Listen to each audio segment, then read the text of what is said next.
All my working life, I have been involved in inspection of ships. I have been on board hundreds of ships, and I have been inside thousands of cargo holds, cargo tanks, ballast tanks, void spaces, cofferdams, so-called enclosed spaces. On this particular day, Alf Martin was called at short notice to inspect a vessel. It was not a complicated inspection, a big flat-top barge that carried stones across the North Sea. Due to the general condition of the barge, it had been decided to call for a spot check of the internal structures, including some ballast tanks and a void space at the fore end of the barge. I am the first one to enter this void space. I noticed it was terribly rusty. There was a wet atmosphere, there was some water in the bottom of it. There was something wrong with the air. I was not afraid, I had no kind of warning or I just felt, kind of careless about the whole thing. I continued to take photographs until I felt my legs gave way and I felt I had to sit down. So I sat down on one of the frames, and that's the last thing I remember. An enclosed space is one that has limited openings for entry and exit, has inadequate ventilation, and is not designed for continuous worker occupation. If an empty tank or other enclosed space has been closed for some time, the oxygen content may have been reduced. Rusting is one common reason. So is the presence of oxygen-absorbing cargoes, such as grains, wood products, and charcoal. Gases from volatile cargoes or from painting can also displace the oxygen in tanks. In this case, it was rust that caused the reduced oxygen level in the void space.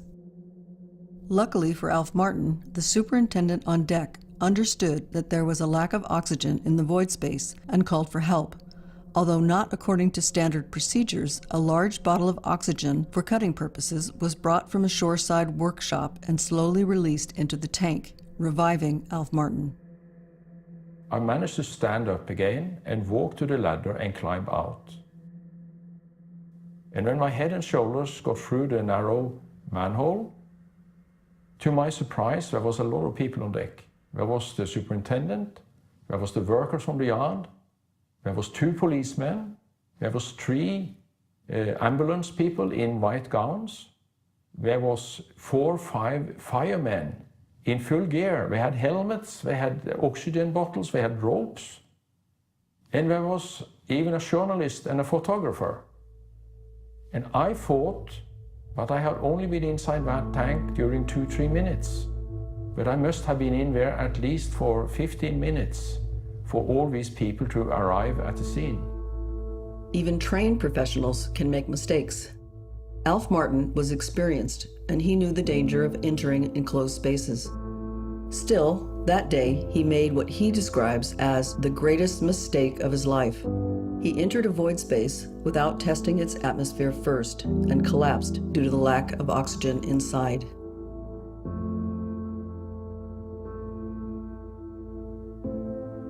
Normally you are supported by a deck officer to take you around, and if you enter any tanks, you will always ask him if the atmosphere of the tank has been examined or if he has been inside himself, etc.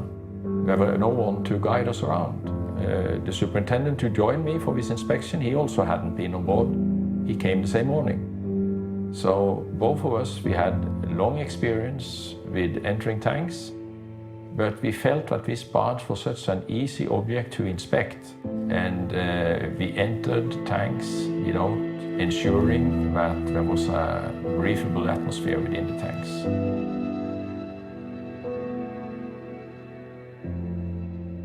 Steel will rust over time when in contact with water.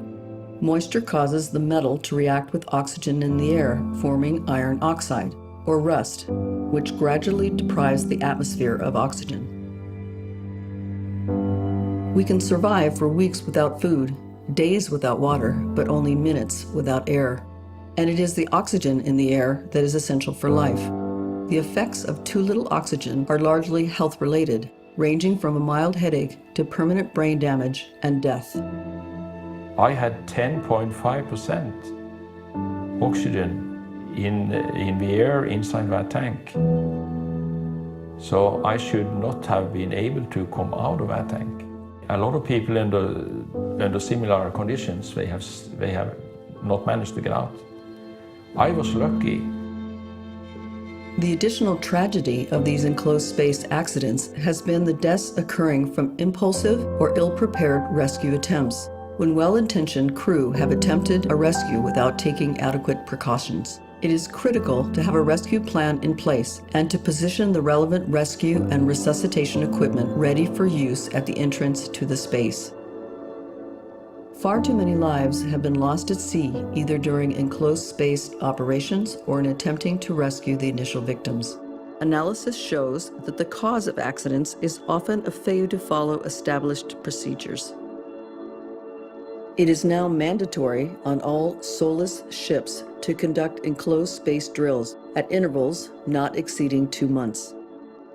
The problem with regulatory enforcement is, however, that good intentions often become paper-pushing exercises.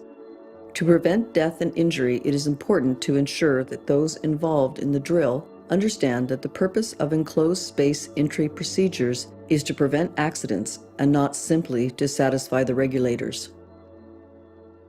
Ideally, drills should be conducted as if there was a real emergency, including checking and usage of personal protective equipment required for entry, communication equipment and procedures, instruments for measuring the atmosphere in enclosed spaces, rescue equipment and procedures, and instructions in first aid and resuscitation techniques.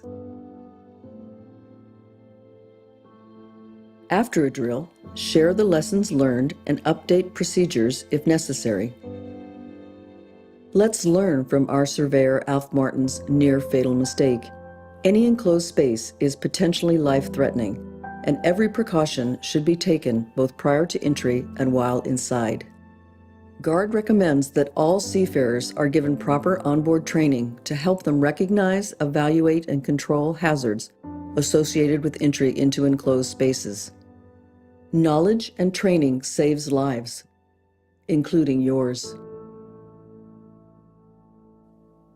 GARD's loss prevention advice can be found on our website.